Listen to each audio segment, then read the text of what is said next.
जब भी आप किसी मोटिवेटर से सुनते हैं या उनकी वीडियोस देखते हैं तो आपको वो अक्सर यही बताते हैं मेंटर कि आप अपनी नॉलेज को बढ़ाते रहिए, आप सीखते रहिए। क्योंकि आपको अगर एक लीडर बनना है, अगर आपको अपनी टीम का लीडर बनना है या अपनी क्लास का मॉनिटर बनना है या आप अपनी सोसाइटी के लीडर बनना चाहते हैं तो उसके लिए भी नॉलेज का होना बहुत ज़रूरी है। आखिर जब सारे लोग नॉलेज के लिए कहते हैं तो आखिर नॉलेज को समझा कैसे जाए?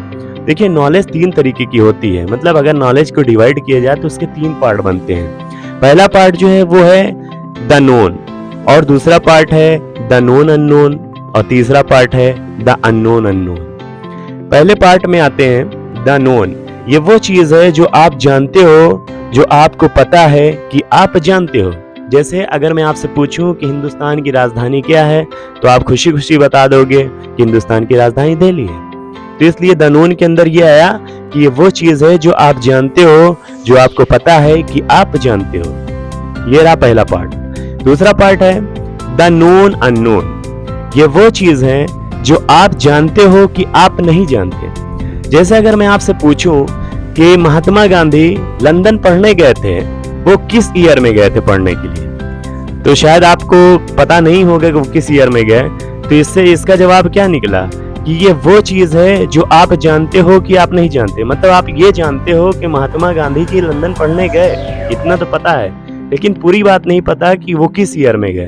तो इसलिए दूसरा पार्ट क्या कहता है, ये वो चीज है जो आप जानते हो कि आप नहीं जानते, द नोन अननोन। अब तीसरे पार्ट पे आते हैं नॉलेज की। तीसरा है द अननोन अननोन। ये वो चीज है जो आप नहीं जानते हो कि आप नहीं जानते हो। इसका मतलब ये निकलता है कि दुनिया में अनगिनत चीजें बहुत हैं जो आप नहीं जानते हैं, ना ही कभी उसका नाम सुना है। जब उसका नाम नहीं सुना, ना ही जानते हैं, तो वो किस कैटेगरी में आएगा? वो तीसरी कैटेगरी में आएगा, द अननोन अननोन। तो भाई देखिए, नॉलेज की 3 कैटेगरी रही। अब सवाल इससे एक चीज निकल के आता है कि ओवर एस्टिमेट और अंडर एस्टिमेट। ओवर एस्टिमेट कौन करता है?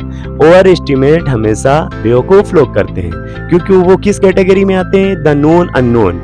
मतलब ये वो चीज है जो आप जानते हो कि आप नहीं जानते।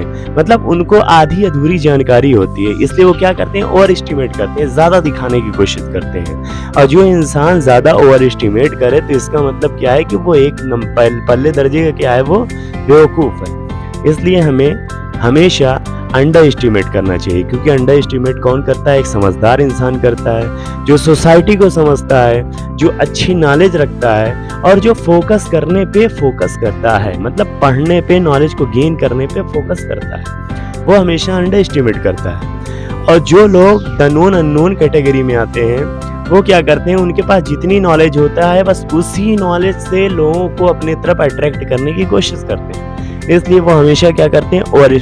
ओवर एस्टिमेट करते हैं। तो गाइस, उम्मीद करता हूँ कि आप लोगों को ये नॉलेज की 3 कैटेगरी समझ में आ गई। मैं एक बार दोबारा से इसको समराइज कर देता हूँ। पहला था द नोन। ये वो चीज है जो आप जानते हो, जो आपको पता है कि आप जानते हो। दूसरी द नोन अननोन। ये वो चीज है जो आप जानते हो कि आप नहीं जानते। तीसरी द अननोन अननोन। ये वो चीज है जो आप नहीं जानते हो कि आप नहीं जानते हो। उम्मीद करता हूँ कि वीडियो आप लोगों के लिए बहुत यूजफुल रही होगी। अगर आपको पसंद आई हो तो इसे लाइक करना बिल्कुल ना भूलें, और घंटी वंटी ना बजाया हो तो घंटी वंटी बजा दीजिएगा, सब्सक्राइब भी कर लीजिएगा चैनल, क्योंकि आपके सब्सक्रिप्शन से, आपके इस छोटे से एक्शन से मुझे हिम्मत मिलती है। Thank you for